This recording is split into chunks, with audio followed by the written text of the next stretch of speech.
everybody, it's the Chris and Des Show. I'm Chris. And I'm Des.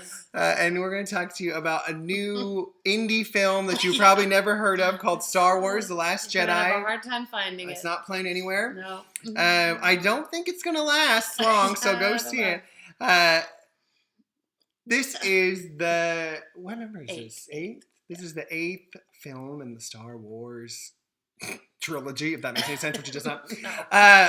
But, now universe, right? Yes. And so Des is a big Star Wars fan. So Des, what did you think? I enjoyed it. There's so many... you're never going to get a consensus anymore of Star Wars people about whether it's a good movie or a bad movie. There's going to always be polarizing situations and opinions. I enjoyed it. It completely did the Star Wars stuff that I wanted it to do. There was action, there was new worlds, there was old sentimental people, there was interesting stuff at the end that you never seen before in the Jedi stuff. I thought it was great. It had me the whole time. It all the things. It was wonderful. It was great. It is a tad long. It was a little long. Yes, I agree. We got to the end. We got to towards the end, and I thought maybe it was gonna end on a cliffhanger. I was like, oh, okay. But then, oh no, we're gonna go ahead and play this out. Okay, so that it was a little bit long. I agree with you on that. But it's Star Wars. It was wonderful. What do you think? Yeah, I think Des and I are good people to review Star Wars because she has bought in. She's drank the Kool-Aid. I am in, baby. I am in. Star Wars, Star Trek, superhero movies. I'm your girl. And I am not necessarily that same way. So I go look at it very objectively like this is any other film. Let me go see if this is good or not. Mm-hmm. I have no sentimentality about like, I have to love it because it's Star Wars. I'm like, I don't have to love it. So I'll let you know if I love it or not. I love it. And so Genuinely. I think that is a good balance to have of like, yes, okay, if you're a Star Wars person, you're going to think this. If you're another person, you're going to think this. But I know some people, on Rotten Tomatoes, it's like, 90 something, I think, almost in the critics and like 50 in the people who went to see it. Because it's very divisive. This is the most divisive. What's everybody Some people about? are saying like, it was just boring. What was the point of this movie? I didn't get this. I didn't like this. It's getting us to the next movie. Which is code for let us have your money. Yeah, well, yeah. We didn't make the movie we're going to make. We're just going to get you on the road. That's how it's going to be from now on. There's going to be a Star Wars movie every other year, right? And which makes sense. They just want your money because you're going to keep giving it to them. I'm going to keep giving them my money. You come out with a Star Wars movie, you can have my money. I bet you, though, and I think they've already seen this with this one compared to The Force Awakens. There gets to be a plateau of where it's like, when everyone's talking about how great it is, then even the non-Star Wars people will go see it. When people who are Star Wars people are like, it's okay. Then if you're not a Star Wars person, it's like, oh, well, I don't need to see that. If it's only okay to this guy and he loves Star Wars, right? Well, they need to keep the quality level. They got to keep it. Which, the truth. Luckily, they have Disney's money to continue doing that kind of stuff. And Disney's done a great job. Good job. So I want to say, sorry, this movie, Star Wars: Last Jedi. Okay. I actually enjoyed it, and I was telling Des, I think I get Star Wars now. And now you. I'm about to break a lot of fantasies. Here's what happened, right? Star Wars is really just Days of Our Lives in space. I have learned, and so it is just. I watched Days of Our Lives when I was in college, and so I get this, right?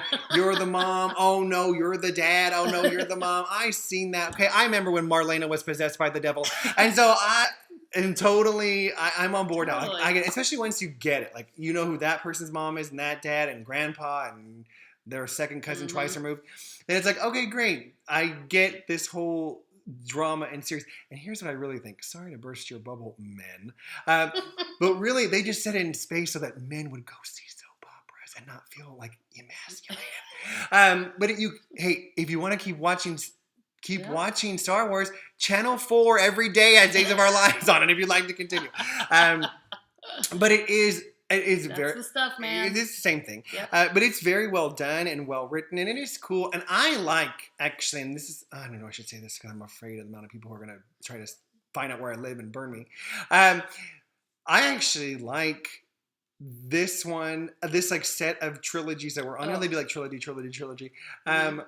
I like The Force Awakens and Last Jedi as much as the first original three, because they're better made in the sense of like the special effects and the blah blah blah blah blah. And and it's 2018. Right. It's a better. It's just naturally how it goes. better. Obviously, George Lucas is the genius, so of course. I was surprised how much Carrie Fisher was in it because she is really in the whole movie. Yeah, and I wanted to let the writers know that they've killed off. Sorry, this is a spoiler if you haven't seen The Force Awakens, but they've killed off Han Solo, played by Harrison Ford, who is still alive in real life. And they have maybe done something we don't know really with Mark Hamill's character of Luke Skywalker, who is also still alive in real life. And the only one they kept alive is Carrie Fisher's character, Princess Leia, who is not alive. So that might have been some poor planning prior. Of course, maybe they didn't know that Carrie was going to die. Knew that Carrie Fisher, even though she was dead before the movie came out, and before they were done with production. Oh, that's true. And so they could have maybe done something there. But I think they were planning on it though. They weren't. They were just interesting. Well, I mean, they were still making the movie when she died, and so they could have been like, "We need to shoot a scene where now she goes in space and doesn't live." But now it's like, I want to know like. For this next movie, that would be so hard to write. I would hate to be the writer for the next movie. Right? To be like, what are we going to do with Princess Leia? You cannot recast Princess Leia. You cannot. It has to be Carrie Fisher, only Carrie Fisher. She's fantastic in that role. And she is, but it's going to get her hard for her to memorize her lines now. And so we got to do something, right? Maybe she goes like, we see her from a previous scene go off into space and then boom. Or whatever. The spaceship has to blow up. Or something. We don't know. That is the interesting thing to me. Yeah.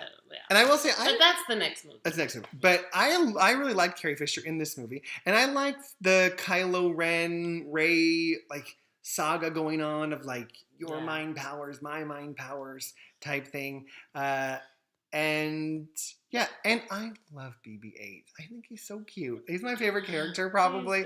I just love BB-8. He's one of my favorites. And I love Lupita Nyong'o, even though she was barely in this one, as Maz. She does such a good job as her. I just love Maz. I love that character, Maz. She's in the like projection screen of when they're like, Maz, who's a good code breaker we can find? Right. And she's like, I'm shooting people. I can't answer your question right now. That's right. I need to see it again. So I enjoyed it, actually. From a non-Star Wars person, I enjoyed it. Hey, that's saying something. So, good. I like The Force Awakens a little better. But I enjoyed this one as well, too. Did you like Rogue One? I don't think you did. It's medium. Okay. Okay. Star Wars people liked it more than non-Star Wars. I'm going to give you that. Yeah, because it fit into... But it was like... The first, 45 minutes of that movie, I'm like, is something going to happen? Or is this just... Okay. I'm looking forward to the Han Solo one. Yeah, and I love Ron Howard. And it's Ron Howard, yeah. I think he'll do a good job. So let's hope, right? Yeah. There you go. Yay, Star Wars. Yay. Bye. Bye.